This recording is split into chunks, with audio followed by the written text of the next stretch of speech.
What's up, guys? Zach here with Bus Voyage. 2020 is finally over. 2021 is finally here. And today we are talking about, is 2021 the year for you to buy a school bus? Now, I can't necessarily answer this question for you, but what I can do is I can get you all the information to help you answer this question yourself by having you like the video and subscribe down below so that you don't miss these videos every Thursday for all the best information on bus and van conversions. All right, let's jump into the video. So, is 2021 your year to buy and convert a school bus? Now, personally, I hope the answer is yes, but it's not for everybody. So we got a couple things we're gonna jump through to find out if it is right for you. Okay, so the first thing that I think you need to ask yourself if you're thinking about converting a bus or van is, are you a minimalist? Now, the reason I ask this is because when you are living in a bus or van, you do not have a lot of space, meaning you kind of have to be a minimalist in order to survive, off of only the possessions that you can fit in a bus or van. You're not gonna have room for all your extra shoes and extra pairs of clothes and kitchen utensils and, not that you can't have the necessities. Obviously, you wanna have the luxuries of life. And obviously, I enjoy those things too. I enjoy having a couple pairs of shoes and I enjoy having a nice blender and a nice kitchen utensils and whatever. But in the end, I've over the last few years, I've come around to a mindset of I don't want to buy extra things that don't really add value to my life. One, because, like I said, they don't add value to my life, but also because they add anxiety, they increase the responsibility. Now that might not seem intuitive at first, but owning things is innately a responsibility. And so the fewer things I own, the fewer responsibilities I have. And so the first thing you need to ask yourself is, are you a minimalist and are you okay living with fewer things? If you answered yes, it sounds like you're on your way to living in a bus. The second question that I hate to use, but I think it's kind of necessary, is can you financially afford to live in a bus? Now, again, I say I hate to use this because I feel like financials shouldn't be something to limit somebody from living this lifestyle. Unfortunately, in the world we live in, financials do govern the way we live. Now, the good thing is, it's actually not that expensive to live in a bus. And so if this is something you're worried about, I don't think you should let this be the primary thing holding you back, because even if you can't do it immediately, living in a bus is something that everybody can achieve financially within the course of a year, I would say. So let's talk about financials. Let's talk about how much it costs to live in a bus. So you've got a couple different expenses. First, you've got the cost of actually acquiring the bus. Then you've got the cost of converting the bus into a livable situation. Thirdly, you've got the cost of paying for gas and internet and food. And these are, for the most part, standard lifestyle expenses anyways, but they're slightly different compared to living in a traditional house or apartment. So I like to count that. And then fourthly, the final cost of living in a bus is the cost of having a different income situation potentially. And what I mean by that is, depending on your work situation, it might be easier or more difficult to do that job while living in a bus. And so it's something to consider. Will you be able to make the same income while you're living in a bus? Will it be easier? Will it be harder? Now, when it comes down to it, like I said, I don't think it's actually that financially difficult to live in a bus, because most of these are actually cheaper than your standard house/apartment living situation. Okay, so let's jump into the costs. So first, the cost of actually buying a bus, it can range a lot. But I would say for a used school bus with, maybe somewhere between 70 and 120,000 miles, something that's been used, but it still has a lot of life left in it. I think for something in this range, you can probably find something for anywhere between $2,000 and $8,000, which it's money, it definitely is something to save up towards, but I think it's something that's achievable for everybody. Especially if you're on a budget, you can always find something on the lower edge, closer to the $2,000 to $4,000 range. There's a lot of them out there for that, especially the longer ones. So I think this is very achievable. On top of this, now we have the money to convert the bus. Now, again, this ranges depending on what kind of conversion you want it to be, how nice / how quick you want to build it. And I would say this one ranges anywhere from $2,000 up to $20,000 or $30,000 on the high end. Now, the $20,000 or $30,000 conversions tend to be outliers. I would say your average conversion is probably going to range between $5,000 and $15,000. Now, again, this can be a good amount of money, but something that I like to remember for this phase is that converting a bus is going to take time. I've been working on converting mine since I bought it in June. It's January now, and I'm still not done. I still probably have a couple months left. So the nice thing about this is, maybe you're gonna put $10,000 into converting your bus. However, you can spread out this $10,000 over the next 6 months or potentially even a year, which really means all that you actually need is maybe $500 to $1,000 a month that you can spend/save on converting this bus. Okay, thirdly, the costs of actually living in the bus and paying for gas and food and all those things.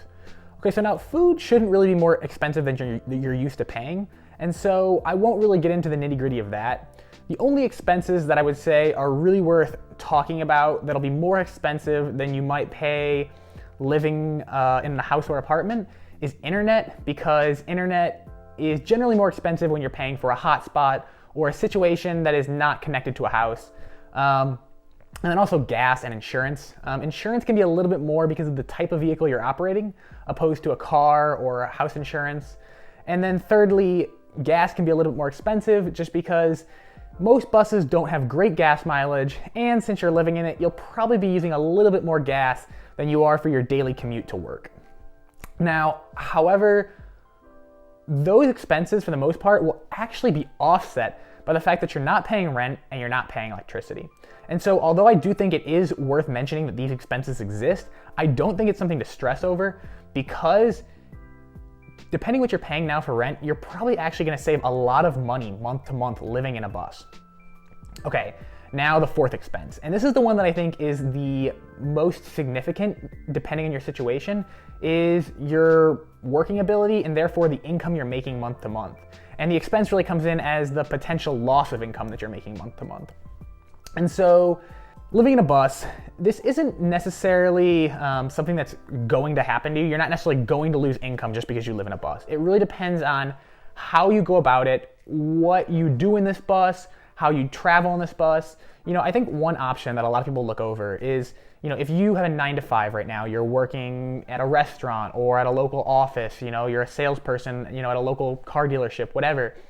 I think that you can always buy the bus, you can start living in the bus, and you can just stay local, stay in town. There's a lot of really simple places to park in most towns. If you're somewhere rural, you can always park just on the outside of town, on public land, or you can park in Walmarts and Home Depots will allow you to park overnight for free. So that's always a great option. And you can just live locally. You can even, if you wanted to, there's a lot of options to rent spaces to park. You could rent something for a few dollars a night and you could park locally. And so you can actually continue to work your 9 to 5 while living in the bus. And so in that sense, you're not actually losing any job, any income, and there's really no expense in that sense. Now, if you, like me, are buying the bus because you want to travel, you want to get out, you want to see the world, well, now you might have to think about your working situation. So the typical job that does not work remote makes it a little bit difficult to travel while living in a bus. Now, I know one option that a lot of people have taken is staying local for maybe 6 months, working really hard, saving as much as you can, and then taking the next 6 months and just going, traveling, not working while you're on the road, just experiencing life. Now, personally, this isn't my favorite option because it doesn't really allow you to save and invest long term. It kind of forces you into this cycle that in your younger years, I think can be a lot of fun and very fulfilling, but it doesn't really prepare you for down the line when maybe you have more responsibilities, more expenses, and you just don't really have an emergency fund. And so the route I really like to go for is looking for a remote working situation. Now, in 2020 and in 2021, there are tons of remote working situations out there. anything from programming to digital media to design. You can be a salesperson, you can be a digital assistant. There are so many options out there. There are so many more that I haven't even listed here. In fact, if you have any good ones that you think should be added to this list, go ahead and leave a comment below about your favorite remote working situation. And that way other people can see it, and hopefully we can find more opportunities for people to find ways to work remote and live this lifestyle.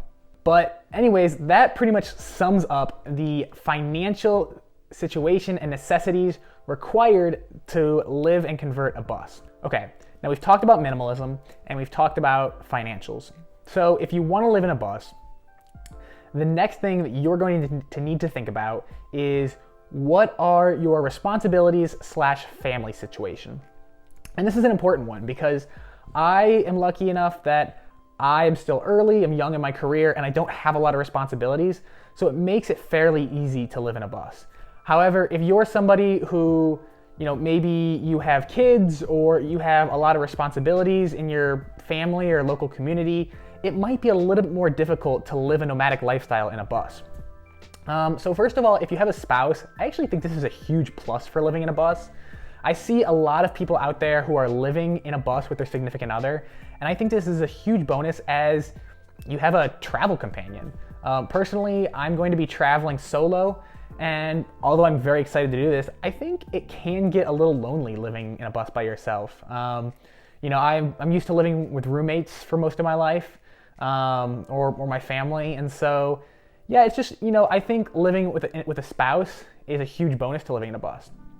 On top of that, if you have kids, this makes it a little bit more complicated to live in a bus. And I don't want to say that you can't do it, because I think, even with kids, I see a lot of people out there who will have a family of 4, family of 5, who will buy a full-length school bus, they'll make it a family project to convert it, and they'll all live in the bus. And I think this is really cool. It's a really unique opportunity to show your kids a really adventurous lifestyle. However, it does add responsibility and it does make it a little bit more difficult. But again, don't let this hold you back if this is something you want to do and this is a lifestyle you want to live. Now, though, for me, those are the top 3 considerations for living in a bus. And if you answered yes to all of those, or even 1 or 2 of those, I think you shouldn't let it stop you, and you should try to move forward with your dreams and make it a reality, because truly anyone can achieve this if they put their mind to it. Hey guys, thanks so much for checking out this video. If you enjoyed it, don't forget to like, subscribe, and hit the bell button for new videos every Thursday. And if you want to learn more about the bus conversion process, or you just enjoy watching us do it, feel free to watch some more of our videos over here or over here.